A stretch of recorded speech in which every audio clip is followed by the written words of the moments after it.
Hello, everyone. Welcome to our AMA today.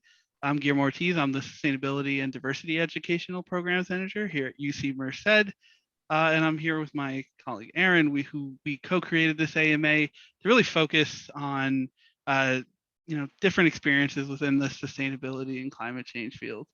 Um, and today, and especially in the month of May, we're actually going to be focusing on women and sustainability. So I'm actually really excited to have a former colleague that I had the joy of working with in DC, Allie Carter, to join us with our AMA here and really to talk about a really interesting and very cool area, especially with so many things focused on the pandemic, climate change. It's really great to cover different aspects of climate change and really highlight some of the policy work that's going on. So, Ali, feel free to introduce yourself, and we'll jump into the AMA shortly after. Sure, yeah. Thanks for having me. It's a pleasure to be here speaking with UC Merced and talking about sustainability. My name's Allie Carter. I'm the Director of Environment and Wildlife Policy Offshore for the American Clean Power Association, which is a trade association that represents clean power developers all over the country. And what I do is try to help represent the industry in policy and in regulatory and permitting actions so that we can move towards a clean and equitable grid that relies on energy produced from sustainable forms. My team specializes in offshore wind, so it's all wind farms that are being put off the shore in the United States. It's a really exciting time to be in the offshore wind industry. We just had 2 new call areas that were announced by the federal government, by the Bureau of Ocean and Energy Management last week in the Mid-Atlantic and also in Oregon. So it's an exciting time to be in this career space, and I'm happy to be here talking about it. Yeah, unlike me, Ali, you're from California, so did your interest in sustainability and climate do you think that's tied to coming from this state? I think I've unfortunately over the pandemic haven't had a chance to explore as much as I would have liked, but California is a huge state, beautiful ecosystems. Does that contribute kind of to your love for the ocean and climate in general? Yeah. I'm originally from Southern California. I grew up in Huntington Beach. I went to school at Cal State University of Long Beach, right nearby. And I always grew up with kind of this juxtaposition between, really loving the ocean. I went in and studied marine biology at Cal State Long Beach and really learned about all the different ecosystems and how our ocean sustains us as a society, and also just as a place that I could go to be in nature in such a, the LA metropolis. So that was one side of my experience. And the other side was growing up very close to the LA and Long Beach port and the harbor is some of the most industrialized ocean coastal infrastructure that there is in the country. And so seeing that, and also right off the coast of Southern California, we have a lot of oil, offshore oil rigs that they actually drill for oil, sometimes as little as less than a mile off of our coast. We have 3 oil rigs actually in the LA and Long Beach harbor inside the breakwater. So it was always very interesting to me to look at these technological advances in the way that our society relies on our ocean, and they always look like such big risks to our ecosystem. And so when I came across offshore wind originally in my studies and then later as a professional, I always thought, yeah, let's do this, because if we can think of ways to use our ocean ecosystems that is less risk to the ecosystems and also helps us sustain our societies, like we should move towards that. That's where the future is. 100%. I love that you mentioned kind of that symbiotic relationship that we should have with our oceans rather than what has traditionally been very extractive and harmful, right? We're thinking of in particular in most recent memory stuff like Deepwater Horizon, for example, right? And the damage that did to the Gulf Coast. And so I'm thinking when you kind of took your growing up out here in California, what was the switch that made you think I need to go pursue a career in policy in particular, right? You really had a lot of different directions you could have gone, going further into research, maybe going into nonprofits or for-profit entities. What really caused the push to policy for you? That's a good question. So I graduated from Cal State Long Beach with a degree, with a bachelor's of science in marine biology. So I had a lot of the, hard sciences, research focus. And the first job I really went into from an ocean perspective was working for the California Department of Fish and Wildlife, where I did recreational fisheries surveys for them. So I was out at launch ramps, I was out at ports, I was riding recreational, party boats and things like that, talking to people about their fishing, where they were going, what they were catching, and the reason we do this from a state perspective is to try to track how many fish we're catching in the ocean and what is our catch per unit of effort fishing. So essentially, if you catch a ton of fish and you have very little effort, that means that there's probably a ton of fish in the ocean. And that's how they kind of get that stat. Whereas if you spend hours and hours and hours fishing and you catch nothing, that means there's probably not that many fish in the water, because you can't just count them. you have to do statistics and you have to collect data. And so I was out there talking to the public all the time about how they were using the ocean, where they were going, what they were doing. And a lot of times folks in the public would look at me with my little California Department of Fish and Wildlife hat on, and they'd say, I don't understand. How come last year we could keep 4 fish and this year we can only keep 3? How come my fish has to be 13 inches long? Who makes these decisions? And it really made me think about how we manage our resources as a society. What are we factoring into those decisions? Are they based in science? Who gets to make those decisions? Do they include the public? Is there opportunities for the public to participate in these kinds of processes? And so that really led me into looking at policy and how do decision makers at the very highest levels of our government make decisions about our resources and the greater public good. And so it really pushed me to look for work in policy, and that's when I looked at working on the Hill. And I ended up working for Senator Merkley of Oregon, where I got to interface directly with a lot of the policymakers in Congress and folks who were coming in to talk to their senator about how we're managing the ocean or how we're managing our public lands and what we're doing to make good decisions about those resources. Yeah, I mean, you mentioned the Hill, and I know the Hill is a crazy place. I also did a stint with my home state of New Jersey with Senator Robert Menendez, and it's a fantastic environment to learn about policy, right? To kind of look behind the curtain and see how at the federal level, kind of all these decisions get made. The one thing that's always interesting, though, is people talk often about the power dynamics that exist on the Hill, not only in terms of who gets access to the Hill, but also, there's a lot of staff associations for women, for Latino staffers, Black staffers. Kind of, can you talk about what your experience as a woman navigating the Hill, especially when Austin has a reputation for being an old boys club, Yeah, I was totally new to the Hill, and the way that I was introduced to the concept of working on the Hill was that I was, looking at possibly going to grad school on the East Coast. So I was just touring all along the East Coast. I, went to a couple different universities, and I went to DC because I had actually never been to DC, having grown up in California. And I was like, well, I guess I'll go see our capital. That sounds cool. And I'm posting online that I'm like seeing the nation's capital. And a colleague of mine from college was like, hey, like my office is hiring.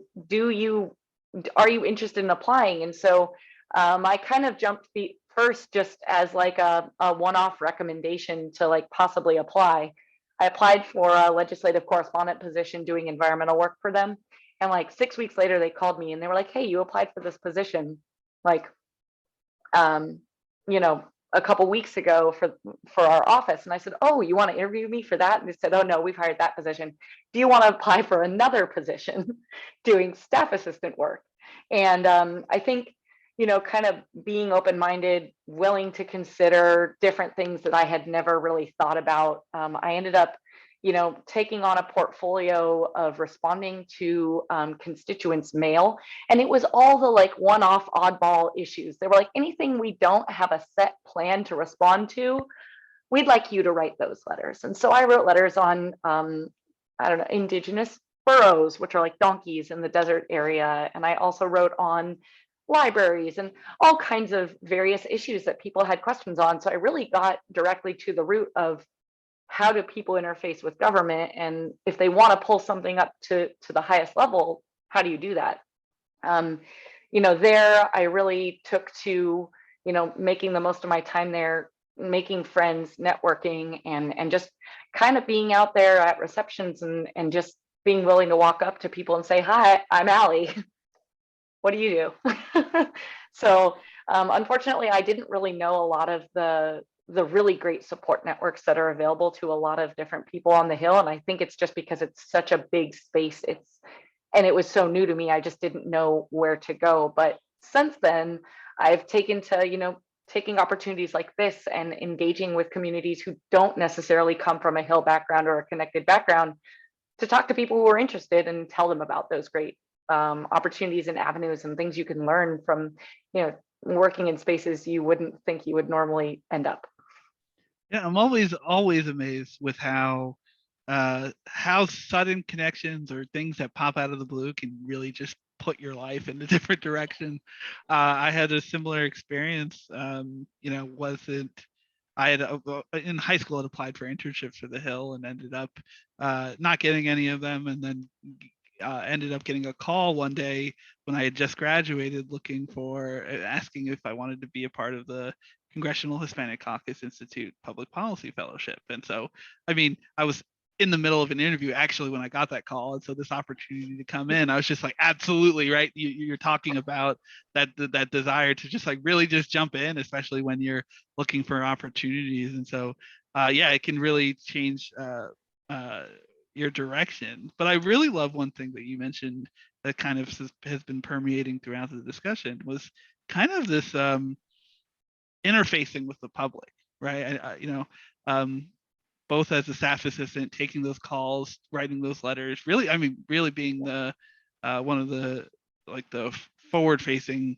parts of a congressional office, and then also mentioning right interfacing with fishermen and explaining right, you know, the procedures, regulations, you know, providing a face to government, which doesn't always occur naturally. Can you kind of talk about how interfacing with people and being someone who can really engage with people well has helped you on the policy side? Like when you're thinking and writing policy, you're thinking about engaging stakeholders.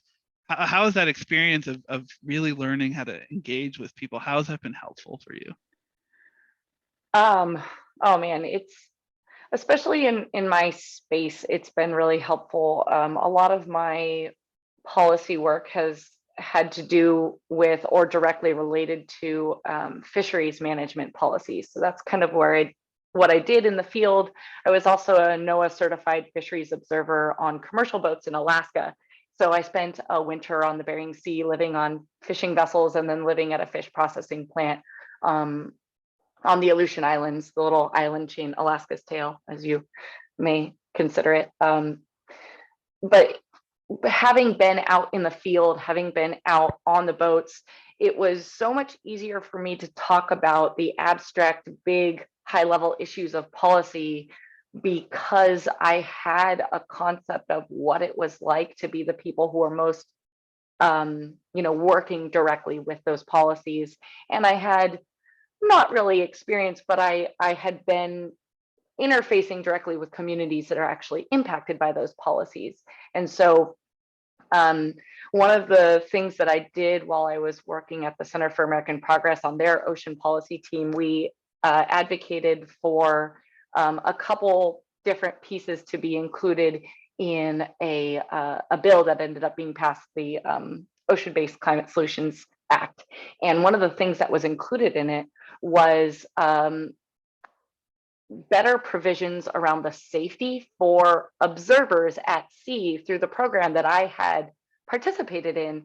And it was so cool to be able to, refer the, House Natural Resources Committee staff to members of my community that were currently serving in that role and saying, hey, these folks can tell you exactly what it's like to be an observer on the water. This is what they're concerned about, and this is what we should write about in a law if we're going to improve the safety and prevent harassment and make a better work space for those employees. Yeah, I really think that's incredible, because I think that was also something that was very critical when working at the federal level, is that you're always working from this bird's eye view, right? You're just looking at this whole landscape of policy, even if you are concentrated in a particular issue area, but your ability to kind of bring in and go down to the micro and say, hey, these are the experiences and these are the people that I've engaged with who are having these experiences, and that can go a very long way to improving federal policy, because I think sometimes folks think that things that are so obvious at the local level don't always get translated, and so there's kind of this disconnect. Is well, why would you pass policy that way if that's not I mean, that's not that the happens lived every day, experience, right? That's not the lived experience that I engage. I'm on these boats, and then this regulation comes down, and it's just where were these people thinking about? Well, what were they thinking about when they decided to kind of engage in this? And sometimes it creates friction, and especially with talking about fishing or at any scale, right, from the local recreation to commercial.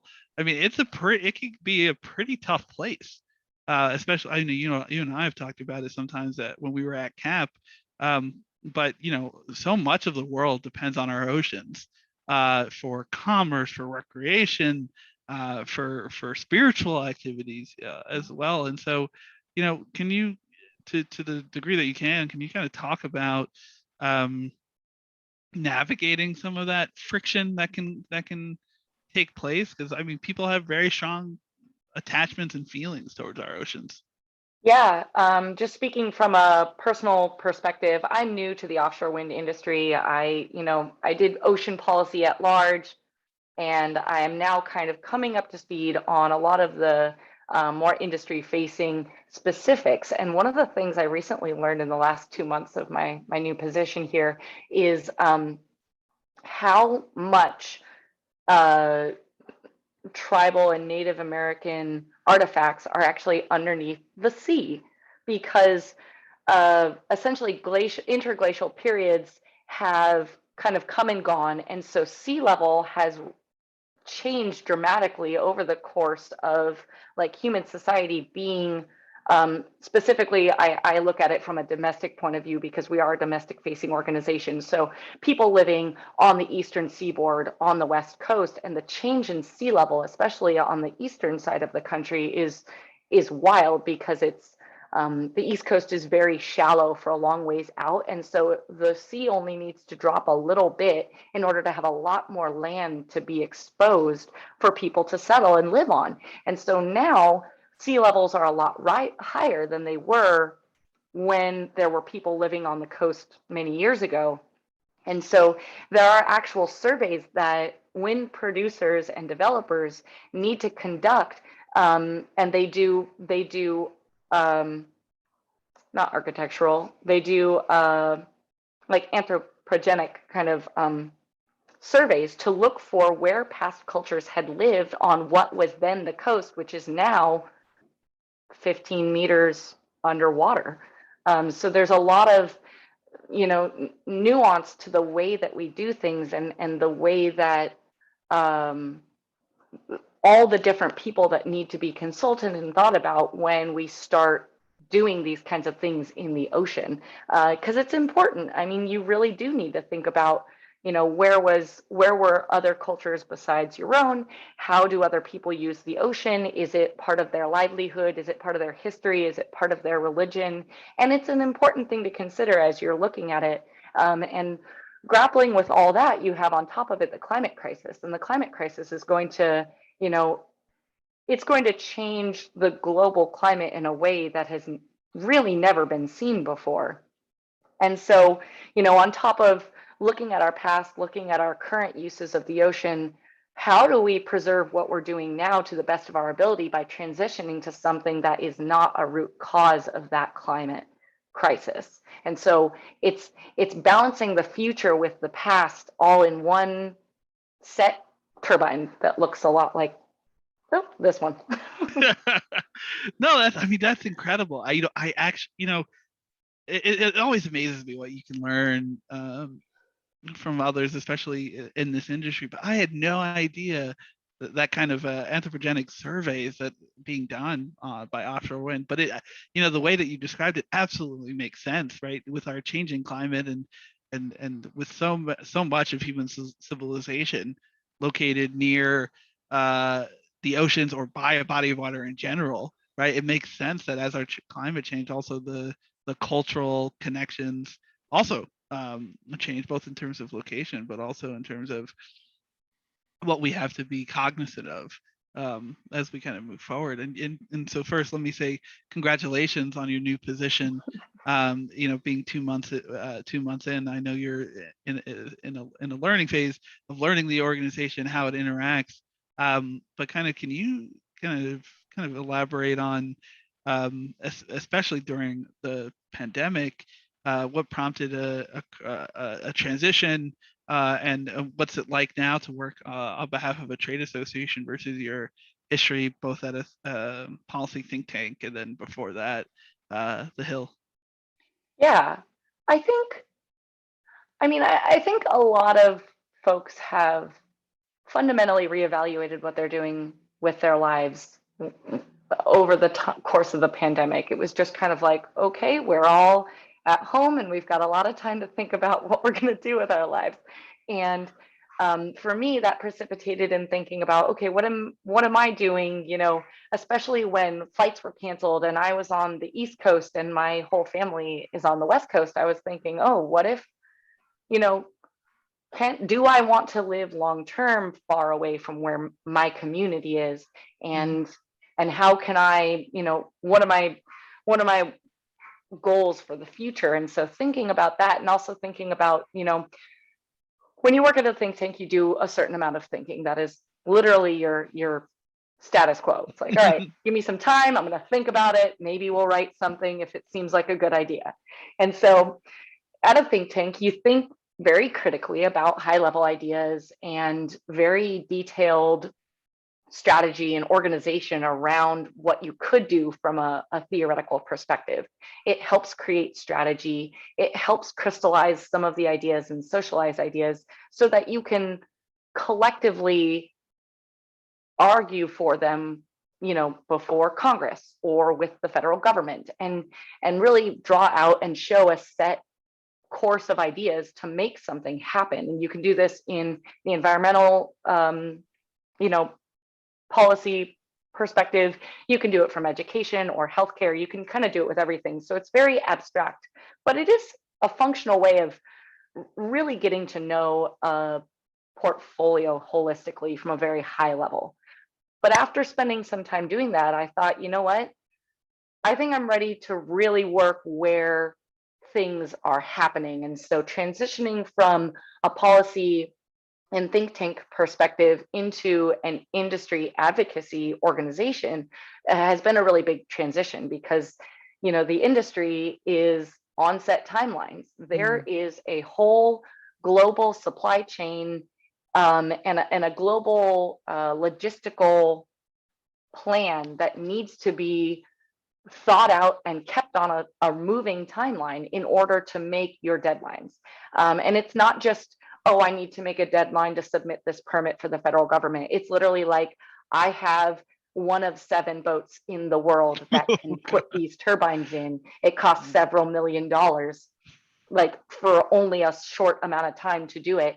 Every day we have that boat and we are not using it to put turbines in the water is frankly a loss to the investment in the industry as a whole, on top of which it'll take you 2 years to contract that boat again if you miss your window. So it's a really big kind of change into real timelines with actual deadlines that if you miss, it's not like, oh, I'll ask for an extension on this, paper or this permit that I need to get. It's literally like the boat is not available. The shipment of, the materials that you needed can't be left outside or needs to be in certain conditions. And if you don't have the permits or you don't have the set, if you don't have all your surveys in line, it's not just an arbitrary deadline. It is a real thing. And so they need to keep things moving simply so that they can fulfill their requirements in what they have already contracted to do. And the reason this is important is because to build a domestic offshore wind supply chain, we need to have market certainty. And so we need to have projects that are moving forward on time in order to make sure that we can create a market that produces the steel here in the United States, that has the investment to actually start building some of those boats here. But nobody's going to invest in that if they don't know for sure they can get their money back in, because these are really big projects that cost a lot. And so it's such a different perspective, but it's really fun to be in an industry that is moving, that is growing, and that really does want to engage in a productive and community oriented way.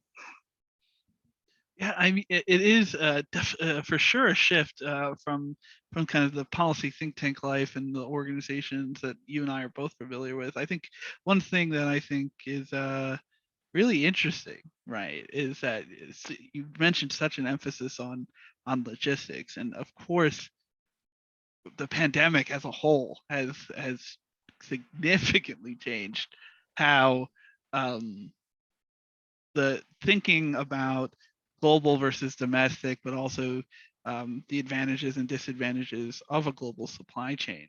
I have a good friend who works for Apple, and they're mentioning, right, when stuff gets shut down in China, for example, right, it has significant repercussions for their entire supply chain, right, considering everything related to an iPhone to the Macs, everything, right.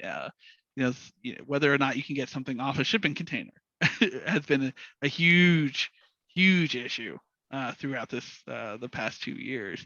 How has the industry really kind of gone with the flow, for lack of a better term, with such huge disruptions that COVID has caused in multiple industry, right? It's everything from semiconductors to basic goods to food, everything's been disrupted on some level. And so how has the industry really kind of tried to navigate those kind of stormy waters right there? Yeah, I mean, I won't speak too in depth on it because this is certainly not my exact area of expertise, but from my perspective, a lot of the offshore wind developers are really trying to build out in a way that is creating market certainty. So they're trying to create, a certain amount of dependability so that investors can come in and depend on it. And that and they're working with states to do so, actually. So a lot of states are saying, hey, we want this many megawatts, or I think some of them are even getting into the gigawatt goals of how much offshore wind energy they want to be producing. And so, as the states kind of create these goals, it helps the industry say, oh, okay, we know that New York is going for this. We know that Rhode Island is going for this. We know that, there's a lot of state leaders in the industry that are trying to help the industry move towards that kind of market certainty. Yeah, and you see it manifesting in developers helping to fund port improvement projects and looking at infrastructure development in ports in the Gulf and on the East Coast, where we can say, okay, let's take, an older port that the industry is not, the industry it was originally developed for isn't using it as much. Maybe, the oil and gas pipeline that it was supposed to be doing, it didn't end up being permitted, so it's not going to be used. Or maybe, it's just an older area, and they're saying, okay, how can we build these areas up in a way that helps the whole industry? How can we do it so that it will ready us for the future of these markets? And so that's, I think, one of the big ways they're doing it is investing in American port infrastructure and in investing in American workforce. Yeah, and that's a discussion that has been pretty substantial, right? When we're talking about clean energy generation, right? Is this focus on building domestic workforce, both in domestic infrastructure. When we're, and Congress in many ways has set, I'm thinking of things like the Build Back Better Act, aiming to trying to alleviate some of the lack of spending in infrastructure that we've had over the years. From your position and working, kind of looking at states setting these goals, what's really needed if we're going to even you can focus at a federal level, but even at a state level, what's needed to kind of help push offshore wind, right, to continue the growth, the incredible growth it's been seeing? Yeah, I think the number one thing is we need leadership from the highest levels to continuing to use this opportunity we have. So the Biden administration has set a goal of meeting 30 gigawatts of offshore wind by 2030, which is a fantastic goal. And we are very supportive of helping the Biden administration achieve those goals. And, with that comes a lot of, the power of a whole of government approach to addressing the climate crisis. How do we do this? And the way to do it is kind of, okay, we need to set everything on a timeline. We need to start, making sure we're going to keep moving. And so you see progress like that from holding lease sales. We held one of the biggest lease sales in the New York Bight just in February. 6 new leaseholders are going to be, looking at the New York Bight and their leases and how they can start building offshore wind in that area off of your home state of New Jersey. And then, we need to start I'm appreciative that we're seeing this kind of whole timeline of projects moving forward. And I think it needs to continue. So continuing to call out new areas of wind energy areas. What do those areas look like? Where do we think it's going to be both productive, not a problem for other ocean users, not a problem for other governmental users? And how can we, decide areas that we're going to put wind in from an environmental perspective? Because we need to continue doing that. We need to decide some areas to put wind in order to keep the momentum moving and to take advantage of this incredibly supportive administration. Yeah, no, that's great. I'm really happy that there's a federal goal for offshore wind and to really push us in a much cleaner energy generation. I think that's key moving forward. We got a question that came in from via email during the registration process, and I'll kind of just read and you can respond. Said beliefs and positions are often grounded in one's identity. How do your beliefs and positions shape the work that you do? Oh, that's a good one. That definitely goes back to my experience working in field work and working, as a woman in a predominantly male-dominated industry, in the fishing industry. And when I think about, living on boats and what the fishing communities really do need, and then I also think about what I experienced as a woman, as the only woman at a fisheries management plant, and how that kind of helped me think about, who, there's not that many women that would be interested in doing that. And I think it's because it can be a harsh environment. It's very new. It's a unique kind of space. And so when I think about, creating policy around improving working conditions or about, diversifying workspaces, I think about, my experiences in that, and it helps me conceptualize, because I don't have the lived experience of being the only person in a policy space like that. But I try to think about that, that feeling that I had, and how can I make and facilitate spaces and policy that, you know, can break down those barriers. And so that's something that I think about. It was a weird experience being the only, person that looked like me at the space that I was working in. And that's, you know, that's not the same case in policy. And so switching between industries, switching between jobs, it's something that I want to continue to work on, and something that I want to improve in my professional life also, is trying to be more inclusive and trying to work so that more people feel comfortable doing the work that they really want to be doing. Yeah, no, I 100% agree. I think here within, even within my role here at UC Merced, but also in the system, I kind of cover that intersection of climate change, sustainability, and diversity, equity, and inclusion.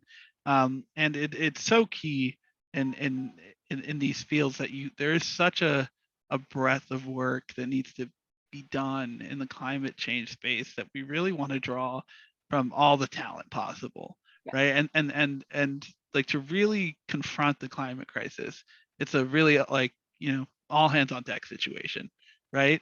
And so, if people don't feel like they can come to those workplaces, we're missing out on opportunities to really tackle this problem in a substantial way with all the talent and resources that we can. So I'm really glad to hear that philosophy also permeates throughout the work that you do.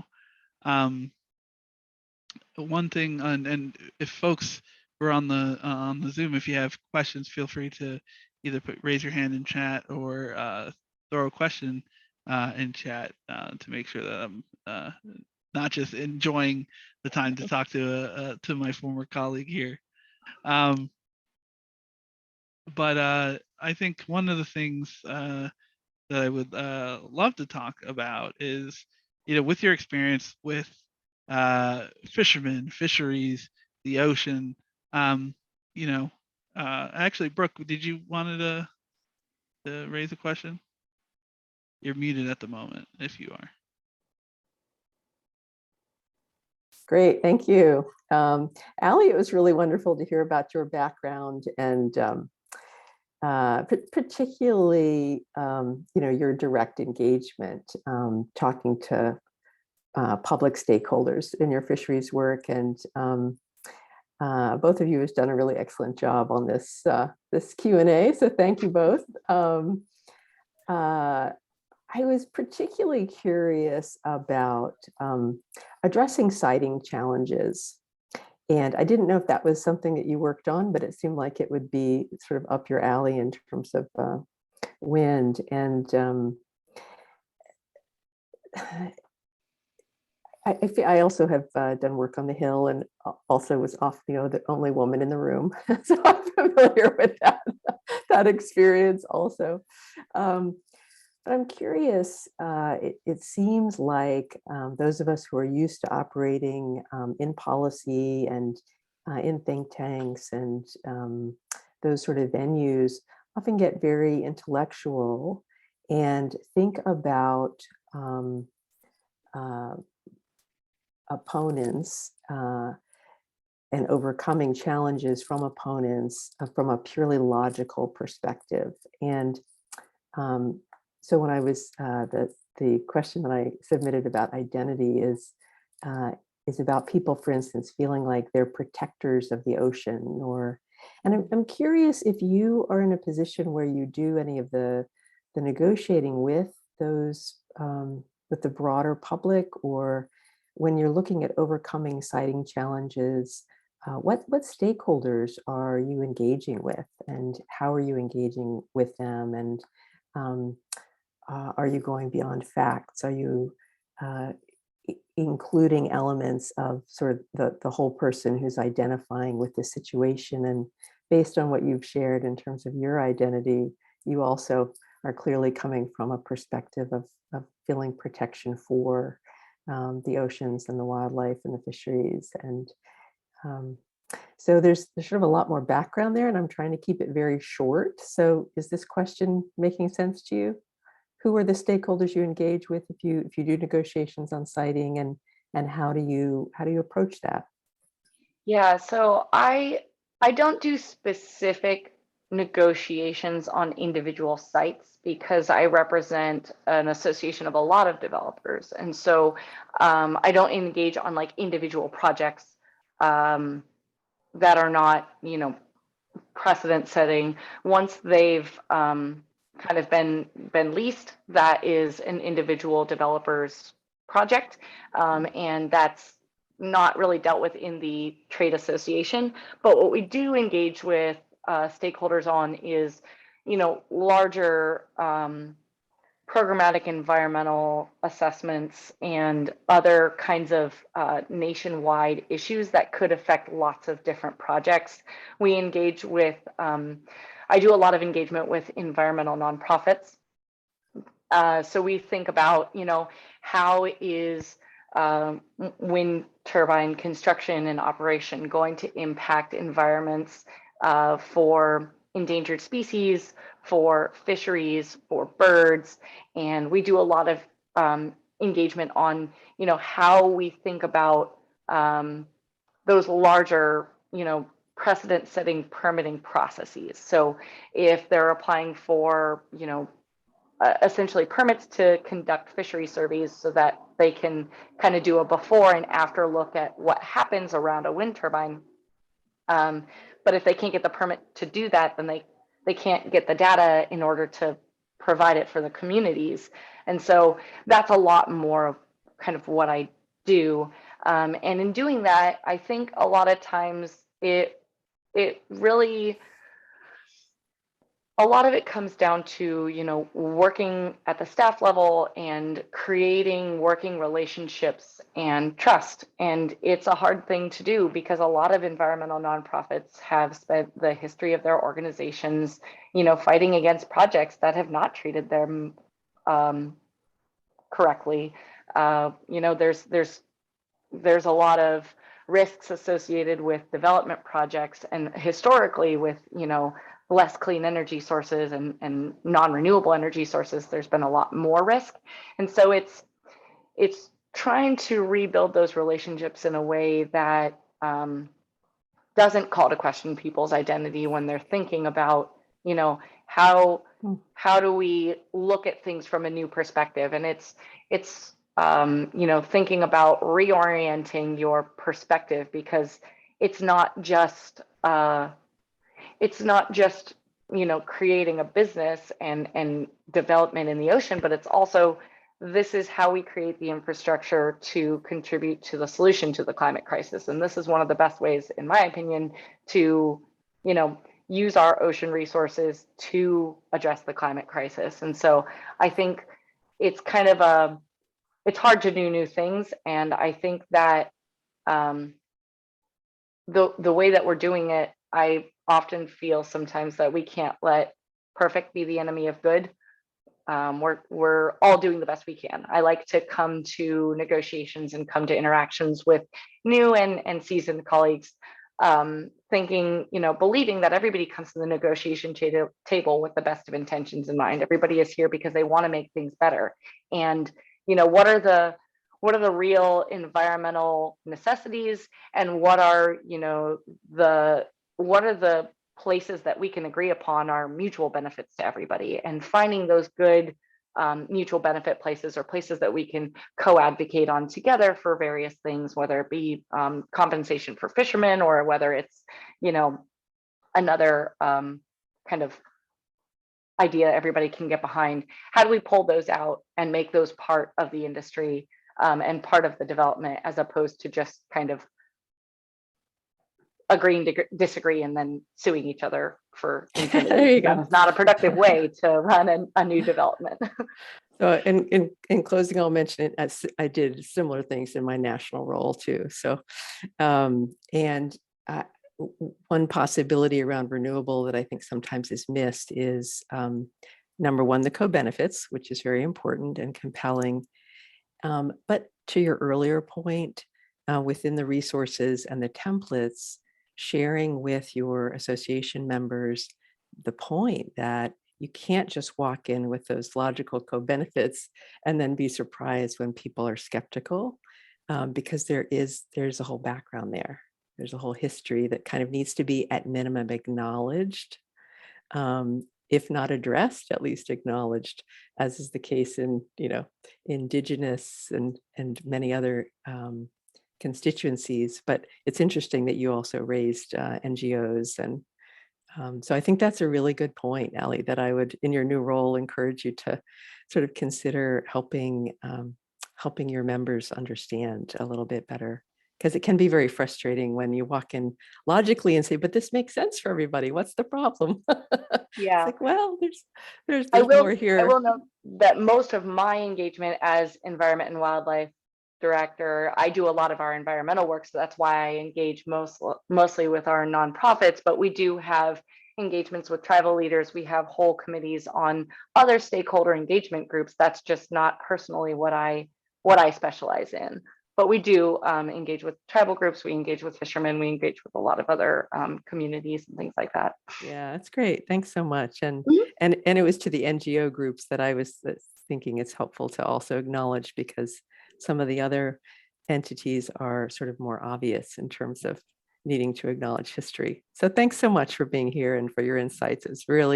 I learned a lot. Thank you. And Steve, I see that you have your hand up. Please feel free to unmute yourself and ask your question. Hi, thank you so much. And I really appreciate this opportunity. Allie, I'm thinking that we've met electronically before somehow, but because you mentioned that you graduated from Huntington Beach High School, and I am a fellow Oiler. Oh, I didn't graduate from Huntington Beach High School. I grew up in Huntington Beach, but I graduated from Edison. So I graduated from the Chargers. So you were not an Oiler. Okay. Sorry, I was not. Or else you don't want to admit it. Yeah, so I just want to give my background for just a brief second, that I'm a retired harbor master. I worked for 42 years at first at Santa Cruz Harbor for 20 years, and then 22 years at Monterey Harbor. And in that role, I worked with the environmental community, the regulatory community, fishermen, the tourism industry, like whale watching, all those different industries for a very long time period. And I, among other things, I got to know just literally hundreds of commercial fishermen from all along the coast. And after I retired 5 years ago, I became a consultant, and I now work as a consultant for the Alliance of Communities for Sustainable Fisheries, which is a Central Coast of California organization, very much involved in the offshore wind discussions, and working directly with the people at Avila and Morro Bay. And by coincidence, also, I've served for the last 12 years on the Habitat Committee for the Pacific Fishery Management Council. So I'm pretty familiar with fisheries management, and also being in the Habitat Committee, we've been involved in offshore wind discussions and what have you for about 10 years, because it's one of the issues with it is a habitat issue. So I guess my first, not really a question, but a statement is regarding listening. And I'm hearing you say that the offshore wind industry is really willing to listen to the different stakeholder groups. And I can say that there's been almost no outreach from the industry to the fishermen groups in the Morro Bay area, with a big exception of Castle Wind, Paula Weinstein and her group. They really dug in and have lengthy engagement there and have listened and what have you. But there's been, I think, maybe a couple little meetings just quite recently with some developers, but not much. And I think that people would really welcome that, the direct industry to industry conversation. And I'm happy to help with that. And also then I guess my next comment is I want to greatly distinguish between BOEM and the industry. And there are enormous frustrations with BOEM from many, many different segments of this development in their process, in their inadequate environmental assessments, and I would say pretending that they listen, but they don't really hear, they don't really do anything about what they hear. All these things, I've been deeply involved in this for a while. And so I am just, making the distinction because BOEM is different than the wind industry, and the fishing community, at least, very much wants to have a positive ongoing relationship with your industry because, you're going to be around for a while, and they hope to be around for a while. So my question at the end of this is that you mentioned the need for certainty in the supply chain and those kind of things. I guess I'm wondering whether, as an industry rep, whether you're perceiving the uncertainty that exists around these developments and also some known impacts, environmental impacts, certainly socioeconomic impacts, and what have you. And I, for one, even though I have a decades-long commitment to alternative energy and getting off fossil fuels, I support clean energy development and even offshore wind development. I think the comment about the question of siting is almost everything with regarding to how we decide that. But I will tell you that given what I've seen already for the Humboldt-Wea wind energy area and the Morro Bay one, I am distinctly uneasy about how this is proceeding so rapidly with so many questions that still remain. And I personally think that what is needed is a large scale, not decades long, but probably at least 3 to 5 years demonstration project, something like 100 turbines put someplace where you can really assess all the impacts to upwelling, to whale migration, to being a fish aggregating device with effects on birds, the effects on displacing from, giving California almost 600 square miles displacing fishery effort and what that means, to the rest of the environment when those guys get displaced. There's some really, really big questions that remain out there. And my perception is that BOEM has just glossed over them, what have you. It may be in part because, so much anxiety over climate change and also the political pressure now because the leaders have made these announcements. But really, there are a lot of big questions. And I personally listened in to all the comments made by the California Coastal Commission, and they had a lot of questions and a lot of unease about it. And if you've personally read the Coastal Commission staff report and the conditions that was put on that, you can see those reflected in that staff report. So I'm just curious how much the offshore wind industry really recognizes that this uncertainty and these impacts are there, and is committed to try to address those. And before Ali answers that your question, Steve, I think you're raising a lot of great points, and it sounds like we could continue that part of the conversation. But if you're willing to drop your email and chat, maybe after the MA, Ali and yourself could kind of engage in some of that conversation, even in further detail. But without that, Ali, feel free to kind of tackle the question. Yeah, I think my first answer was going to be I'm happy to connect with you offline to talk more about what our members are doing to reach out to fishermen and to other stakeholders. I do know that a lot of our members that I've personally talked to are really committed to being a part of the community and making sure that they do connect with concerned community members. I think there's a lot of lessons to be learned from developments that have happened at scale overseas and what we can do both to pull the good things from there and also to correct from what they've done.